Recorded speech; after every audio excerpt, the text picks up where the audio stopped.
Okay. Okay.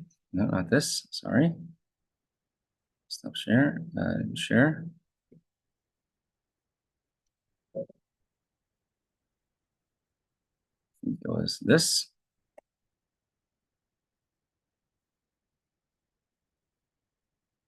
Okay. We will begin discussing a pasuk, a verse that we all say every Friday night. We say Sheker Achein veHevel Hayofi Isha Yiras Hashem Isis Halal. Let's make this larger. Thank you.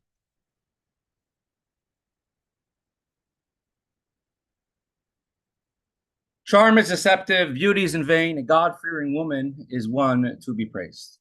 Of course, we sing this every single Friday night. This is the conclusion of Mishlei. It's written by the wisest of all men, the wisest of all time. Of course, that is Shlomo HaMelech, King Solomon.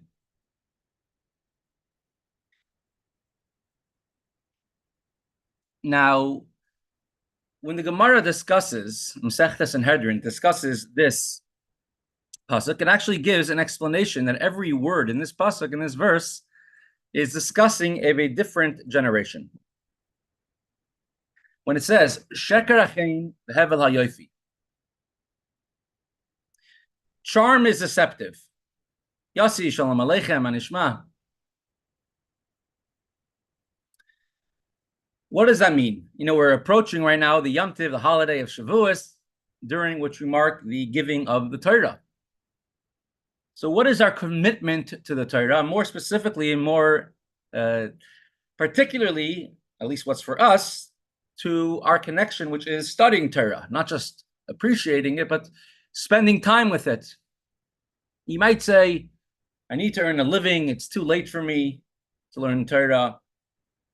Or you could say, I'm too old. I can't study in depth like I used to do. We see even the Marsha, the greatest of our sages, they said, Bimei Chorfi, in my young years, I was able to learn better. Somebody could say, you know, I'm still getting over the whole pandemic, or there's too many politics going on in the world, or I don't have enough money, I don't have enough serenity to learn, I don't have peace of mind. Or if I study, what's it really worth? So this was the Rebbe is going to discuss and point out for us that the most precious study of Torah of all is the Torah that seems to be in vain. Sheker Hachein. So I'm going to make it a little larger. See if that works. Nope. Sheker Hachein. False charm is deceptive. What is charm? What does it mean, chen? So says the Gemara, Masechta Sanhedrin, Sheker Achein v'Hevel Yofi Isha Yiras Hashem. Says, favor is deceptive. It's false.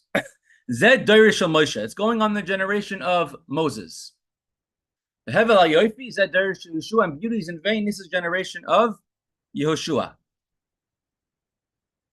And we're going to soon understand and explain exactly what happened by each generation, why we would say this is a generation of beauty and why it's so deceptive. Isha Yiras Hashem, Davar Acher, another explanation. Sheker Achein, what does it mean? Charm is false. Zed Dairoi Shel Moshe v'Yeshua. That's a generation of Moshe and Yeshua together. Moshe is a generation which received the Torah, left Egypt. Yeshua's generation which entered the Holy Land of Israel. They went from being in the desert where they sat and learned Torah the whole day to owning property, having to farm and to take care of animals and the land, no longer receiving a money, livelihood from Hashem, from heaven, no longer food from heaven, but having to work for it themselves. This is generation, God-fearing, a beauties and veins, referring to generation of Chizkiyahu, a king from the kings of Beis David, of David HaMelech. who was a great tzaddik, and he says he was the greatest righteous king of all the kings, and had his generation been worthy, he would have been Mashiach. Mashiach would have come in his generation. Yiras Hashem itisalo lesderish Rabbi Yehuda bar Elai. This generation of Yehuda bar Elai. These are the people who are praiseworthy. Rabbi Yehuda bar Elai said he was so poor that during his times, there would be 4 students, or sorry, 6 students of Torah learning Torah, and they'd have to cover themselves under one garment because they were so poor. But they learned Torah, and that is what is considered to be a God-fearing woman. Amar love Rabbi Yehuda bar Elai, 6 students who covered themselves in one garment because they were so poor, and they would learn Torah. And it's interesting how one of the I think the first Sfas Emes would say that they would all cover themselves with the same garment, and they would all push it onto the other one. You take more, you take more, you need it more, you need it more. Now, we don't, not to understand, Shlomo HaMelech is the wisest person of all time, the wisest man to ever exist. Torah calls chen, favor, charm. It calls yofi, beauty. Torah refers to beauty and charm as beauty and charm. So why is Shlomo, the wisest of all men, saying at the end of Mishlei, sheker hachein v'hevel hayofi? Charm is deceptive, beauty is in vain. And especially the Gemara, which discusses some of the greatest generations to have ever lived. Generation which left Egypt and received the Torah at Mount Sinai. It's called the Dardeya, generation of understanding, the Sa Hashem. They are greater souls than us. Generation of Chizkiyahu, the king. It says during his time, even a little child in the smallest town knew the most complex halachas of Tuma and Tara, purity and impurity. So why are these generations called, I can understand why they're called the chen, charm, beauty, but why are they called sheker and hevel, nothing, deceptive? And Yehuda bar Elai, he was in a time of tremendous persecution. The Hadrian decrees against the Jewish people killed many tens of thousands of Jews, the greatest sages. The persecutions were immense. And they're learning Torah in great poverty, that 6 Torah students had to use 1 talis. What one thing is in common for all these generations, the generation of Moshe, who sat and learned Torah the whole day, and they stayed in the desert to learn Torah. Yeshua says, for one night not learning Torah, Hashem punished him. For the generation of Chizkiyahu, the most simple, a young child in a small village in Eretz Yisrael knew the deepest, most complex halachas laws of Torah. Rabbi Yehuda bar Elai, they sat and learned Torah, even though it was with tremendous poverty, difficulty, and persecution. So what does it mean, chen? What does it mean, beauty, charm, favor? And what is Yiras Hashem? What does it mean to learn Torah out of fear of heaven? What are these different types of things? Why would the Torah learning of the generation of Moshe or Yehoshua, why would it be classified as hevel, as falsehood, as nothingness, as deceptive, or as vanity? So to explain this, we're going to bring a sicha from the Rebbe, which we're going to be basing our entire sicha based on this. What is the idea of chen? Chen is charm.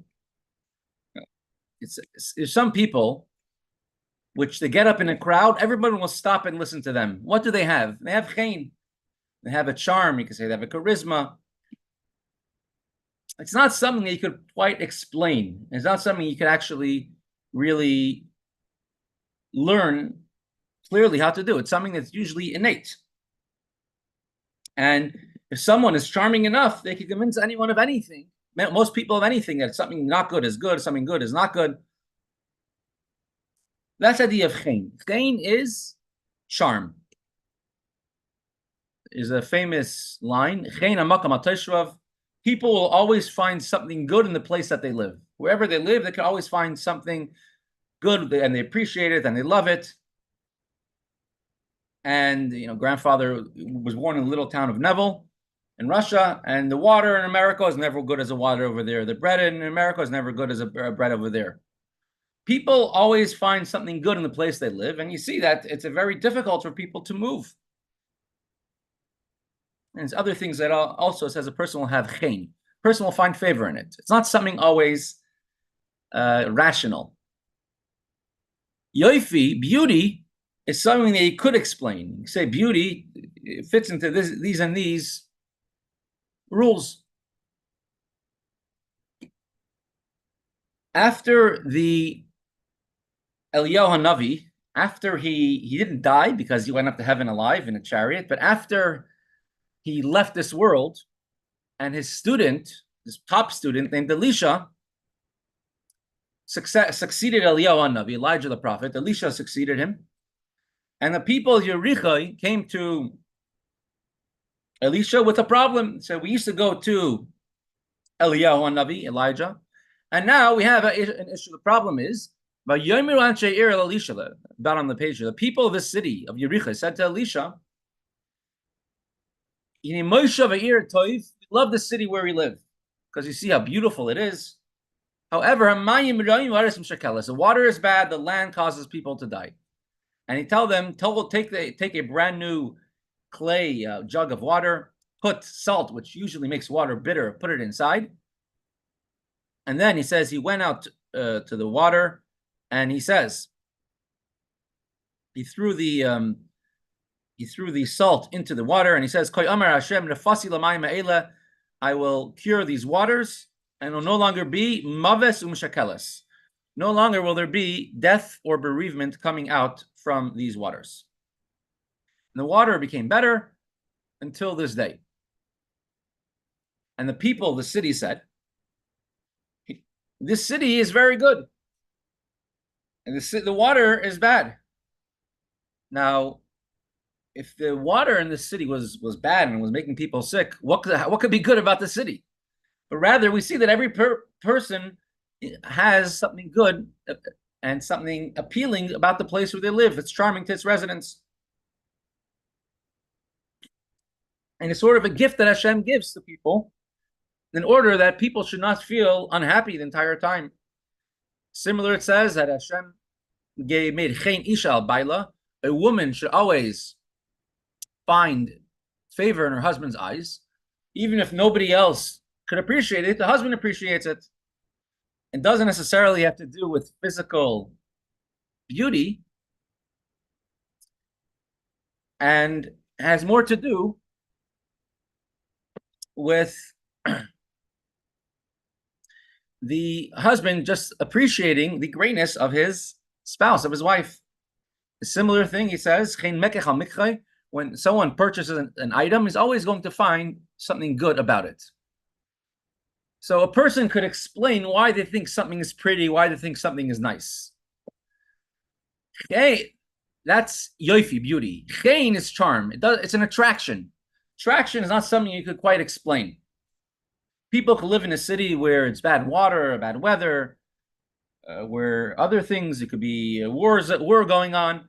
People don't want to leave. Why? Because they have a chen, a love for their town. The place is charming to them. Same is true in Torah. You have different aspects, different parts of Torah. You have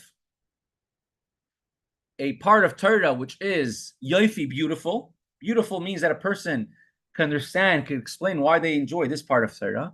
Then you have another part of Torah which is chen, appealing, attraction. I like this part of Torah. And they can't quite put their finger on it. Now, the Tzemach Tzedek had a mesharis, had a attendant who used to help him. Name was Reb Chaim Ber. Now, the mesharsim, the attendants of the Rebbeim,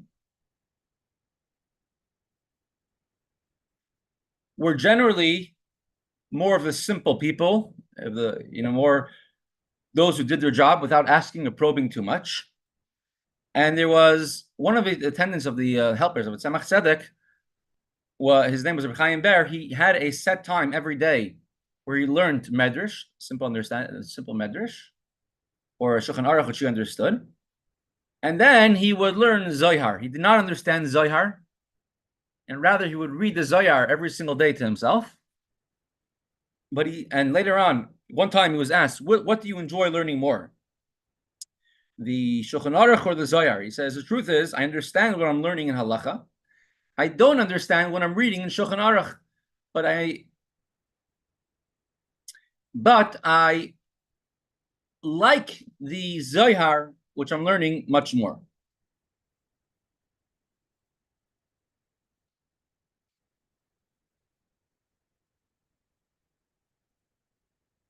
And Tzemach Tzedek said that's true, because the Zohar gives excitement to your neshama, and that is greater than the understanding that he gets just from learning the halacha. So there's two types of Torah that you can learn. You can learn Torah because you appreciate it, you enjoy it, this jogs my memory. And there's another type of Torah, which is a greater type of Torah, which is called chen. Chen means I have attraction to it. Something you're attracted to, something you're excited about.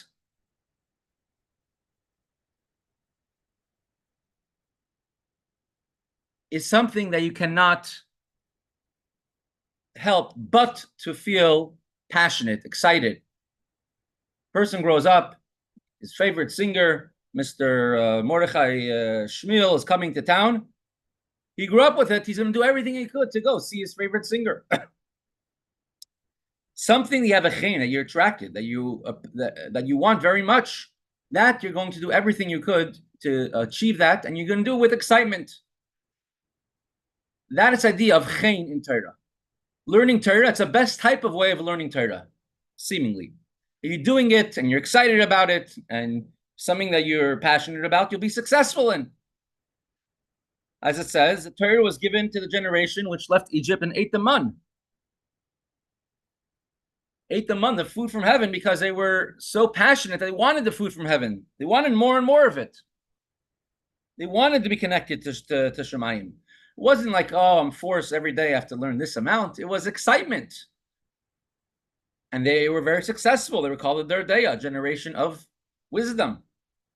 That is the way to learn Torah in the way of chen, and that was generation of the Moshe Rabbeinu, Moses. It's called chen. They had attraction to Torah. The Gemara says, Sheker achen, charm is deceptive, is going on Moshe Rabbeinu. Because when they're connecting to Torah, they recognize that this is an exciting thing. This is chen b'nei Hashem. Hashem likes us. They were excited about Torah for the sake of Torah. What could you expect from them but to learn Torah? That was their excitement. They weren't interested in which team was winning in the NFL. What their excitement was, Torah, mitzvahs. That was the whole excitement. Dovi, shalom aleichem. So how could it do anything but learn Torah? That's all they wanted to do. So then Moshe Rabbeinu's generation had a very unique connection to Hashem. You could sort of compare it to a newly married couple. They have a very exciting, passionate bond. So the Jewish, and they find each other charming, attractive. And you can say the same thing. When the Jewish people just left Egypt and Mitzrayim, they received the Torah. They were head over heels attracted to Hashem. All they wanted to do, obviously, was to learn Torah and get closer to Hashem by doing his mitzvahs. What happens after the initial excitement dies down? Charm, chen, can fade away. Will they continue to study Torah? What are the long-term ramifications? So let's look at the top of the page over here, if you can see it. We have all the letters of the Alef-Bais, Alef, Saf. First letter is Alef, last letter is Saf. The middle letter of Alef-Bais is a Mem. Makes up Alechem the word. Shalom. What? Alechem Shalom. Alechem Shalom. Does she have a Mem? Mem, exactly. So it makes up the word Emes. The first letter of the Alef-Bais, the last letter of the Alef-Bais, the middle letter of the Alef-Bais make up the word truth And Chesama, he says, Hashem's seal is truth. Wherever you find that truth, that's where you could find Hashem. He says, Ani Rishon Ani Acharon, Hashem is the beginning and the end. And besides, for me, there's nothing but Hashem. So how do you know something is real by you? How do you know a love is real by you? How do you know that the connection is real by you? It's if you see that it goes from beginning to the end. Not to get, when one gets married, not to be right in the beginning, excited, and after a year or two, when the excitement is not as strong as it was in the beginning, if they're still have the same level of attachment, gets stronger, you know that it's emes, you know that it's real. That's where you know Hashem is there. Hashem is connected to it. So whether you're an Alef,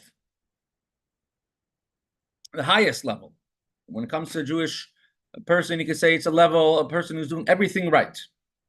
Whether it's a Saf, whether we're put in a situation where things are very difficult, or things are very hard, to focus, to concentrate, to have the same excitement as you have in the hard situations, in the tough situations, as you have in the good situations. That's when you know something is real. That's when you know something is connected. In marriage, when a husband and wife, when right after the marriage and everyone's deeply in love and life, or when life is easy, you can't really determine how connected they are. When life becomes difficult and you're still connected, you're still united, that shows how deep the relationship is with each other. In a similar sense, and that's true with Torah. Torah is real only when a Jewish person is committed to it under every single circumstance. Nothing can change it. And this can't be clear, but can't become clear unless there's a generation where they're put to the test, where there are saf. It's not the top generation like Moshe. It's not a mem like Yeshua, where things are intermediate. Rather, a saf, a time of persecution, Hadrian, the decrees, terrible things that the Jewish people went through. And then we have our strong connection to Torah. Then you know that it's a real thing. So sheker hachein, you could say the passion, the excitement, the charm, the attraction is fake. It's not that it's fake per se, but there's no way of knowing that it's real. And if you look at what the news out there tries to tell us, what's the most important thing? The love in the beginning. 2 years later, if you don't have that love, go look for something new to find the greater love. In the halacha in Torah, that if you have a stream, which is a mikvah, kosher mikvah, but if it dries up once every 7 years, it's not kosher to be used as a mikvah, because something has to be attached to the ground, emes. To become tar, pure, you need something that's going to last, that's connected to truth. And you can only know such a thing when one is put into a situation where they don't have the luxuries, they don't have an easy life. A generation where they were so poor that to learn Torah of persecutions, and 6 people had to cover themselves with one garment just in order to learn Torah, and still they had a tremendous passion to Torah. Then you know that it's real. So that is what tishalal. Isha yiras Hashem, a woman who praises God, could be praised, because then you know that it's for real. It might exist in potential in the generation, that time when everything is good, but it hasn't, you don't know for sure that it's there. So that's why it's called sheker, it's false. It's not praiseworthy yet. We said this in the Gemara Sanhedrin, Hevel hayoy. Beauty is vain, goes referring to the generation of Joshua. They entered the Holy Land of Israel, and they were transitioning towards settlement of in Eretz Yisrael. It was no longer a miraculous type of life. The open relationship that the generation which left Egypt had with Hashem was no longer a reality. In the desert, they received man, food from heaven, bread from heaven. The water they received miraculously coming from the ground at any taste that you wanted. Every night there was love. There was quail birds coming to the camp every night for them to catch if they wanted to eat it. They never had to go to the cleaners, laundromat. Their clothes were always clean. They had clouds surrounding them, pillars of fires. Their clothes grew with them. There was an open relationship with Hashem. Hashem, you could say, was, so to speak, excited about us. We were excited about Hashem. They came into the Holy Land of Eretz Yisrael. Now they got to go to work. Honeymoon over. There's no mun, no clouds of glory, no dry, clean clothes, no water from a miraculous traveling spring. So no longer you had that chen, that charm, that attraction. Rather, you had yoifi, beauty. That was generation of Yeshua. They didn't have all the perks that came in the beginning. Rather, it says during the times of Yeshua, the Jewish people did not sin. They did not serve idols. So they saw that the relationship they had with Hashem, although it was no longer in a way of chen, you could say the original attraction and the charm. However, they still had a connection to Hashem. And not just that, they never sinned. They thought about, look, we have Yeshua, we have the elders, we have the miracles that brought us into the land of Israel. And they saw clearly, if you listen to Hashem, you got tremendous miracles. You learned Torah, you listened to Hashem. The walls of Yericho collapsed, fell down, or sunk in the ground, rather. And true, it was done through the holy Aron, the Ark. And however, it took 7 years of wars to conquer the land of Eretz Yisrael. So even during the time of Yeshua, where there's no longer the chen, which is attraction, but there was still idea of yoifi. Yoifi means beauty. The relationship with Hashem, they could explain. They saw that if you listen to Hashem, good things happened. And when you didn't, God forbid, different things happened. With Achan, they saw Hashem's presence, and miracles would happen if they listened to Hashem. So it was logical, it made sense, do what Hashem wants. If you do the right thing, life will be good. Now, there's another type of learning Torah, which is not called chen or yoifi. Not charm, which is unbridled excitement and passion. Not yoifi, which is makes sense, we should learn Torah. But rather, it's called Yiras Hashem, fear of God. Of course, as we learn Chassidus, and we learn Tanya in the very beginnings, Yira doesn't mean fear, literally just of being scared. Like Mordechai, Talmud of the Baal Shem Tov, before becoming a Chassid, he would walk over to the bima where the Chazan would stand, and he would look at the word Shivisi Hashem L'Nagdi Summit. Hashem is in front of me. Imagine a big ox coming to and attacking him, and how scared he would be, and thinking I have to be scared of Hashem. It's not Yira, scared of getting punished. There's Yiras. There's a lower Yira that once one progresses, a fear of being separated from Hashem. I don't want to be separated. Then there's a fear to Hashem is my life. I don't want to die. Then there's a fear. I don't want to disappoint Hashem. My father, I don't want to disappoint him. Hashem, of course, I'm going to do something that's going to make Hashem unhappy. Yira applies even if there's no chen, there's no attraction, there's no yoifi, there's no logical reason for it. Rather, it's Yiras Hashem, fear of God, which goes beyond that. And that was in the generation of Yehuda Bar Ilai, where there was tremendous persecution, tremendous poverty. 6 students had to wrap themselves in one garment. This is right after the rebellion of Bar Kokhba. Bar Kokhba fought against the Romans, and there was tremendously harsh decrees against the Jewish people in the Holy Land, And so we call it Gzeres Hashmad, as we learned yesterday about Rebbe Lazar ben Shamua wanted to leave Eretz Yisrael and go to Bavel at that time. In the end, he stayed. He was eventually himself, although he lived a long life and he was killed by the Romans.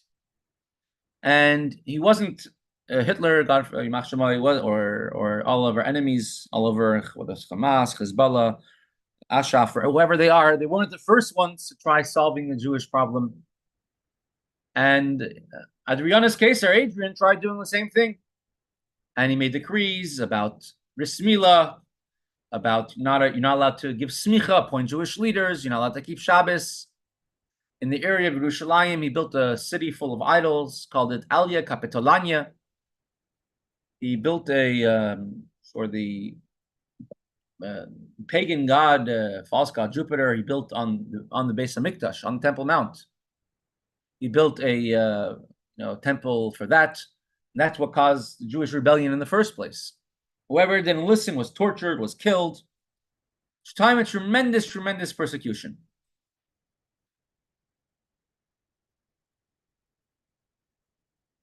We know about the 10 martyrs. 10, we learned yesterday about the Elazar ben Shemua. He was a Kohen. So some say he was corresponding to the Shevet Levi, some say corresponding to the Shevet Shimon. The 10 martyrs who were killed. The stories are told about Rabbi Shmuel and Shimon Gamliel, the ones who were killed for teaching Torah, or there was a Kohen Gadol, high priest in the Beis Hamikdash, who would say Hashem's name. Rabbi Nassan Oymar says, Hashem says, it's the middle of the 10 Commandments, I will do kindness for those who love me and to those who keep my commandments. These are referring to the Jews, which devoted themselves to live in the Holy Land of Eretz Yisrael, and they devote their lives to fulfill the mitzvahs. How would they devote their lives? They would say, why are you being killed for? Shemalti es b'ni. They were being led to death because they gave a bris milah to their son. Why are you being led to be burned? Because he was teaching Torah. Why are you being crucified? Ate matzah. Why are you being lashed 100 times? Because I shook the lulav and esrog. And it's not something that's only in ancient history, but till today. And you can unfortunately see many pictures of it. If you just look at a little bit what happened 75 years ago, etc. Says in Zechariah, if somebody asks, what are all the sores that a person has in their back, and he's going to reply, these are the beatings that I received in order to become beloved to my Father in heaven.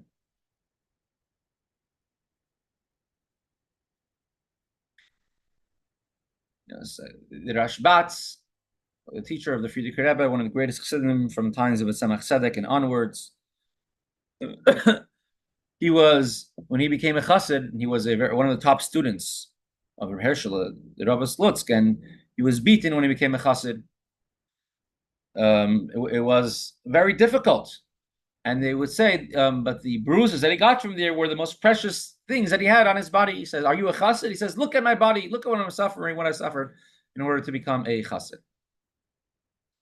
So when the Rebbe said the Sikha, it was in the year 1972. It was a very tremendous time then. There was many chassidim were finally able to leave the USSR, the Soviet Union. And we do know that in 1946-47, that was when the major exodus of Chassidim who managed to leave and escape Russia was in 1946-47, with a tremendous miracles from Hashem. And that's when you could say the Friedrich Rebbe came to America 10 years before that. But the influx of Chassidim, which from there, the Friedrich Rebbe and the Rebbe wouldn't let them come to America, but rather sent them all over the world. to Australia, to Eretz Yisrael, to France, to wherever there were Jewish people, South America. He says, don't come to New York. I'm not looking for a Chassidim over here. Hashem took you out of Russia and saved you for a mission to all over, to make Yiddishkeit all over.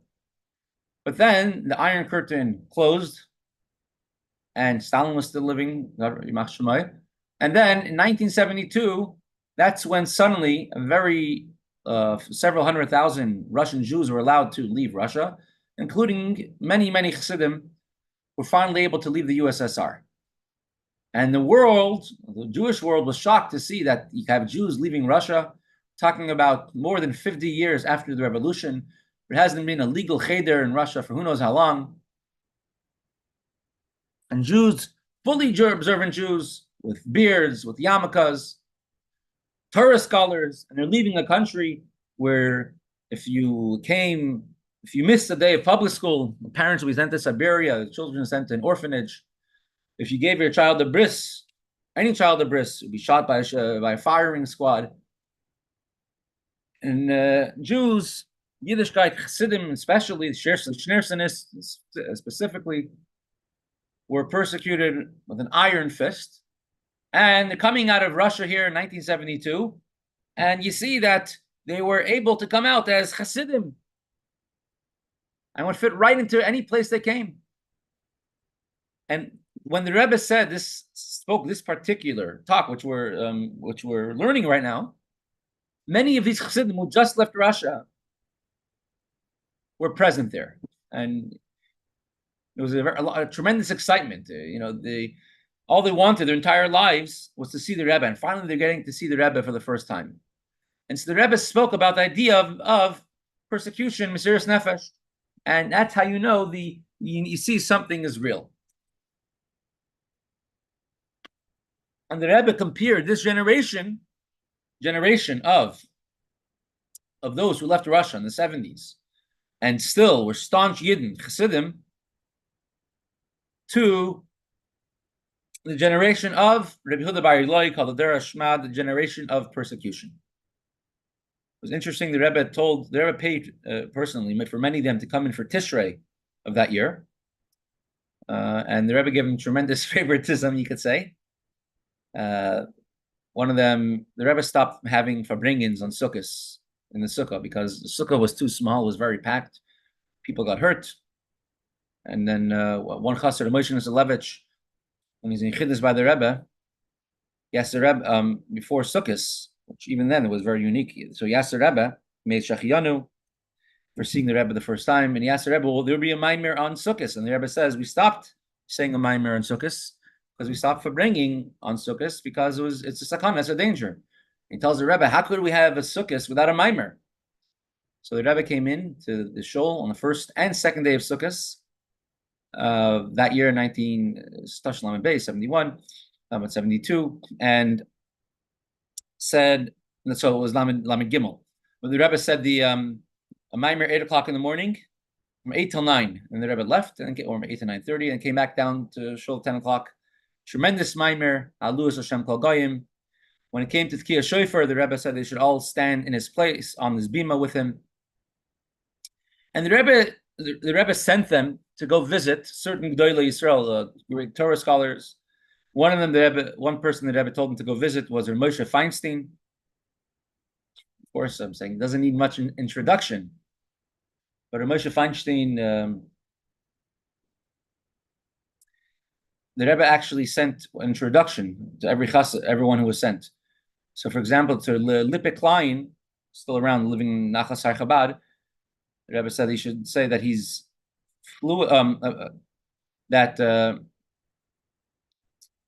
example, Rebbe Kozliner, Rebbe Yisachar, Rebbe Matal Kozliner, and the Rebbe said his introduction was that he's Baki, he is fluent in the 4 parts of Shulchan Aruch. And Moshe Feinstein spoke with him in learning, and he was impressed how much he knew in learning, having never gone to a regular yeshiva. And he said, Lippe Klein said he's a Baki, he's fluent in the first four volumes of the Likutei Sichos. Volume 1, 2, 3, 4 of the Likutei Sichos of the Rebbe's talks are very unique, and they're written in a way to be said over sort of as a speech in a show, because just in order to get a Jewish sefer, a Jewish book in Russia was very difficult. And somehow he managed to get one copy of Chelik, first 4 volumes of the Likutei Sichos. And Lippert Klein really wanted to learn it, but there was only one copy available. So he went and he copied by hand, word for word, Chelik Alef through Dalet of the Likutei Sichos. And the Rebbe describes such a person. He was born in a certain country where his father was, his grandfather was. He have never seen any open Yiddishkeit on the street. A person with a beard was so rare. Tremendous persecution. Whatever it was, Shabbos, Yom Tov, kosher. They would not let people have their own houses. You couldn't have a kosher kitchen. Your kitchen at home was not kosher. He never saw anything to do with Yiddishkeit, which is not connected with persecution. There's no logical reason why I shouldn't just assimilate and become like everyone else around him. There's no natural end. He never saw a way out. Nobody left Russia. Not even a fly, they say. Nobody was able to leave. So there's no end in sight. It's not that another army is going to, in a war with us, might save us. There was no end in sight. There's never a situation where they might be saved. And it's over 50 years, already 55 years at that point. And it makes no logical sense whatsoever that one should keep Shabbos, Yom Tov. If you're saying in times of Yehuda Bar Ilai, there was only one talis for 6 people, in Russia was the same thing. Because it was also one talis for 6 people. A talis katan at Tzitzis was almost impossible to find.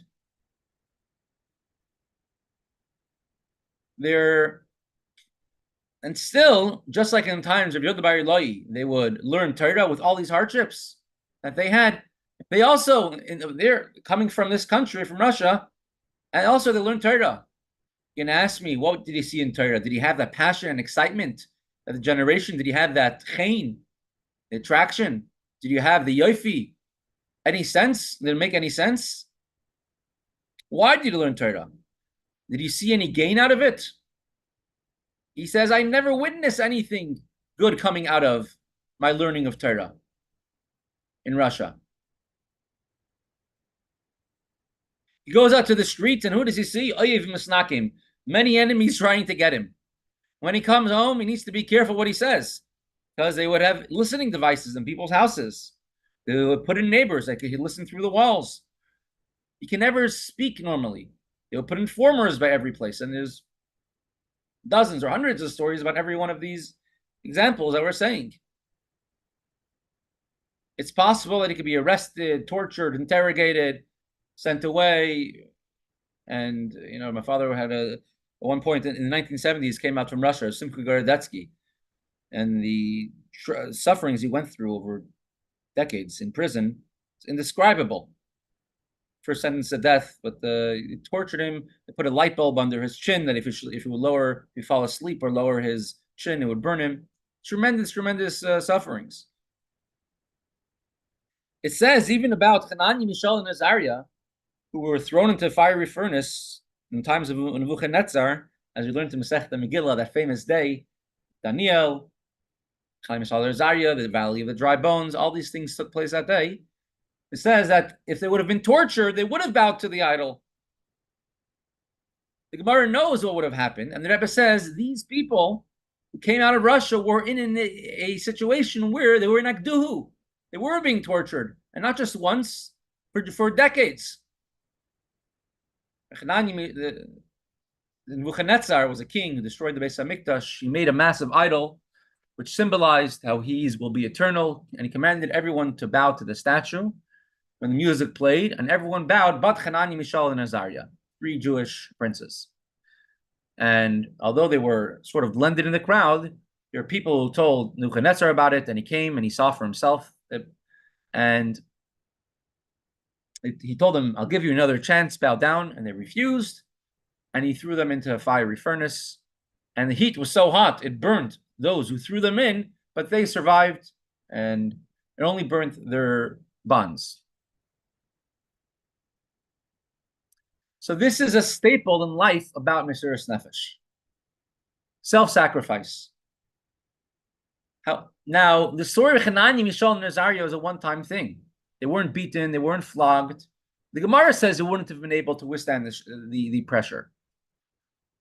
And the Rebbe is just pointing out the immense Mesiras Nefesh that the Jews coming from behind the Iron Curtain were oppressed for decades, and they still stay devoted to Hashem.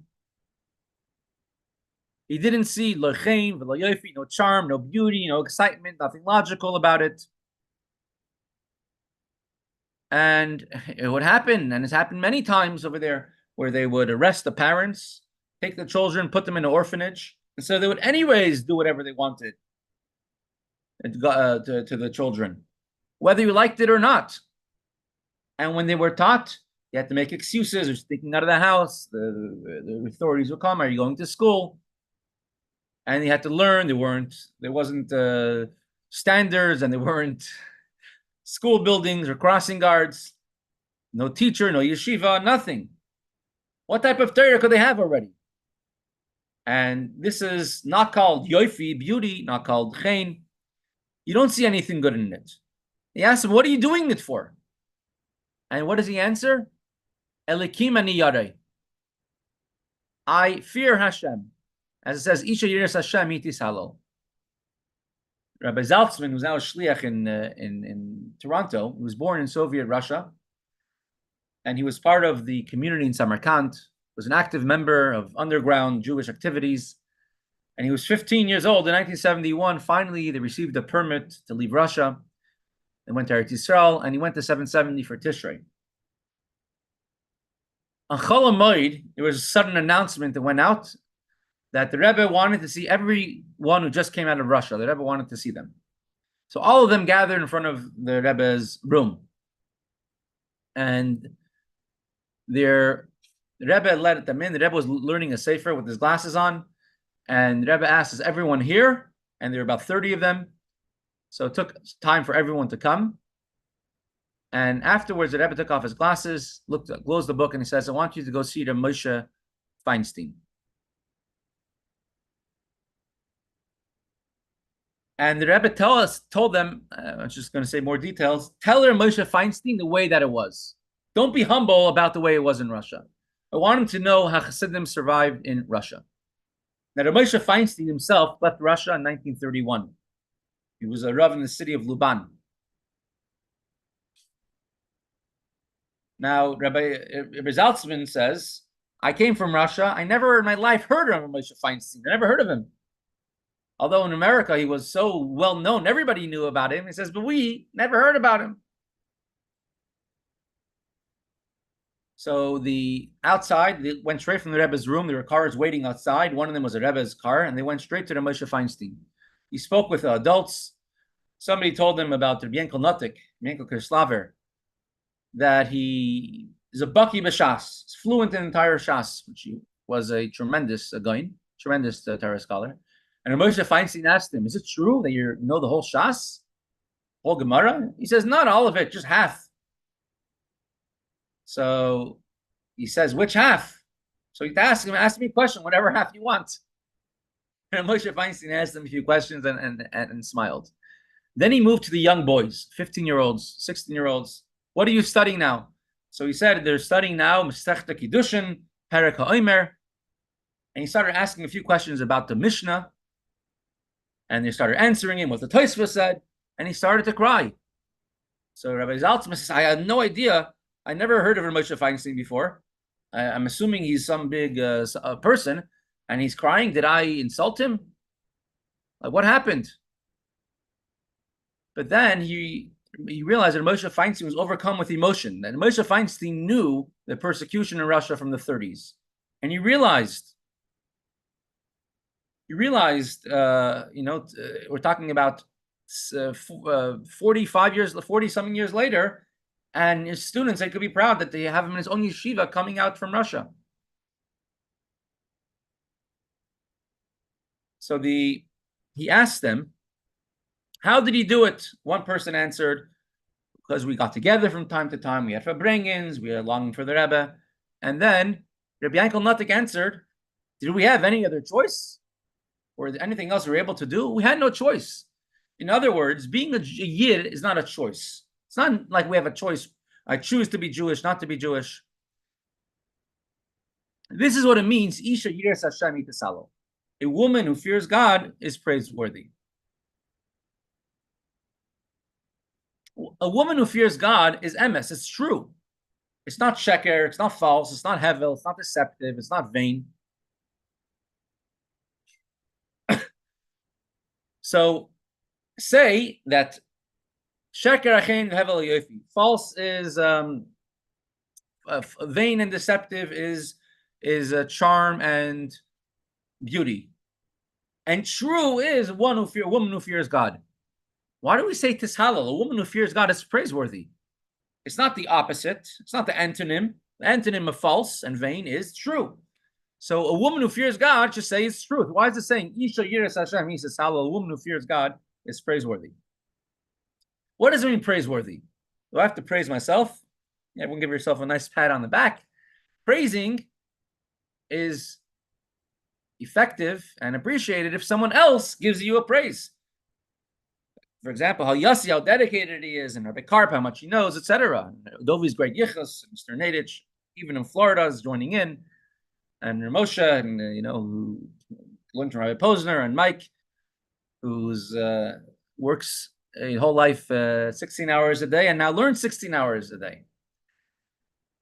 This is praiseworthy when someone else praises you. So even if a person makes a truthful, honest assumption and calculation, and it's true. I never learned in yeshiva. I never had friends. I never had that peer pressure to learn in yeshiva. I never had somebody on top of me pushing me, do this, do that. I don't know how to learn myself to in a loud voice. And if I learn out loud, in Russia, if they learned out loud, it could be a very big issue, because they had to whisper everything, because a neighbor would overhear, and if you informed someone else, you got rewarded, and they would take away his books and take away the teacher, and then send the teacher to who knows where. Everyone had to whisper their learning.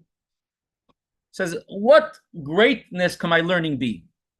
And we tell them, not just your learning is real. It says MS, it's real, but more than that, everyone else could praise you, could be jealous, could look up to the way you learn.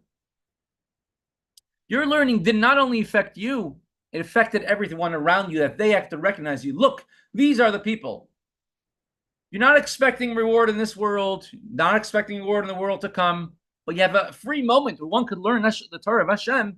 It's worth it to put yourself in danger, to put everything on the side, put all your goals away in order to learn as much as you can. And it affects him and it causes him, when those who don't have to put themselves in danger to learn Torah, and they see someone who does doing it, they also will have a love of Torah. And it affects them that they also want to learn Torah. It's a retroactive effect. The learning of Torah in the time of Moshe, Rabbeinu, Yeshua, King Chizkiah, were in a great level. They were a level of chen and yofi, charm and beauty. They were the greatest. But the ultimate test and the ultimate dedication to Torah is when there's no beauty and no charm and no excitement, and there's a lot of pressure and a lot of persecution, a lot of other things, and people will praise you because that's Isha Yiras Hashem. Not looking at whatever else is going on, but your learning of Torah is even more praiseworthy than the Torah of the times of Moshe Rabbeinu, Yeshua, and Chizkiah. For example, going back to the example of a couple who just got married. Everything's perfect at the beginning doesn't mean there's truly a deep connection. When hard times come and they still stay connected and supportive of each other, it shows that the whole marriage from the beginning was real. This is the same idea of Purim. Jews in times of Purim accepted the Torah which began to do at Har Sinai. The Jews accepted it when Hashem gave them the Torah, but it was under the influence of intoxication. They were that's such a great revelation of light, of godliness. The connection was passionate, burning. But when Haman was oppressing the Jews, and if they would have just dropped the Torah, they would have been saved, and not a single Jew dropped the Torah, they stayed firm to their faith, that validated the acceptance of the first generation was actually real. And the Jews of the persecuted generations are the same thing. When the persecution is the highest, Jewish people validate the learning of a Torah of the times of Moshe and Yeshua. Their self-sacrifice testifies that Torah mitzvahs from the days of old were for real. So he says, "Hello, everyone, even the earlier generations, where Torah learning is great, is looking up to us, our generation. If we're the ones who are keeping Torah, if the world says different, there's Mesiras Nefesh of plenty as well. And if we're the ones who are keeping Torah, that validates the previous generations. That's why he says hello. It tells us that the holiness and the greatness of the past is actually a real holiness. It's not shek, it's not chen, it's not hevel. There was, it's 11:30. Just to conclude with a short anecdote. There was, I think his last name was Cellini. There was a Italian conductor of a orchestra. And he was supposed to go to New York and to conduct a symphony in, I think, the Lincoln Center. And he got sick, so he couldn't do it. And he sent someone else to do it instead of him. So he had someone who was writing a biography on his life. And this biographer called him up and says, "I feel so bad. For you, how do you feel?" So he says, I'm not going to be able to make it, but I'm going to listen to it on the radio. And on a shortwave radio, you're able to hear, from the broadcast that was on the radio. You're able to hear it. And he says, "I'll pick it up in Italy." So the biographer says, "Oh, really? Could I please come? I want to observe you as you're listening to your symphony being played." And he says, "I can't, I don't want you to come. It's going to be late at night, and I need to focus very strongly on what's happening. And so I'd rather you not come. Please, it's such an important milestone. I want to see it. And I promise you I'll come. I won't disturb. I promise." Finally, he says, "Okay, if you come and you don't disturb me at all, then I'll let you just come and observe." And he did. He came about midnight to Cellini's house. He listens.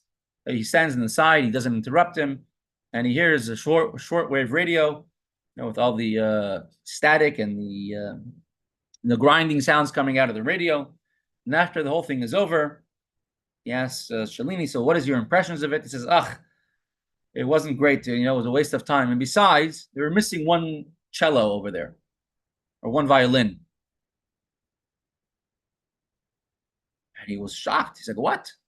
How do you know that?" But he didn't answer him. He was tired. He went to bed. And so this biographer went and he made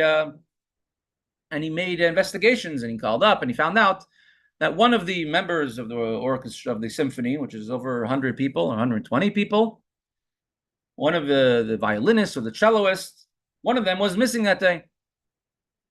And although the biographer listened and heard nothing wrong, the conductor was able, every single note for him was important. And if one note was missing, the whole thing was not good. The whole entire symphony, whole entire show was not good because one was missing. Hashem has a symphony playing.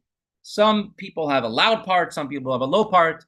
Every one of our brachas that we make, every word of Torah that we say is a symphony to Hashem. And if one note is missing, Hashem, the conductor, says, "What's wrong with my symphony today?" So every single one. And when we learn our Torah, we might not feel that, we're not going to be as great as a generation of the desert. We're not going to be as great as this great rabbi.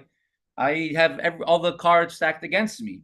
But still, to the conductor, every single note is important. And for this, if even one is missing, it invalidates, you could say, everything else. So it's up to us to make even the previous generations praiseworthy. And with that,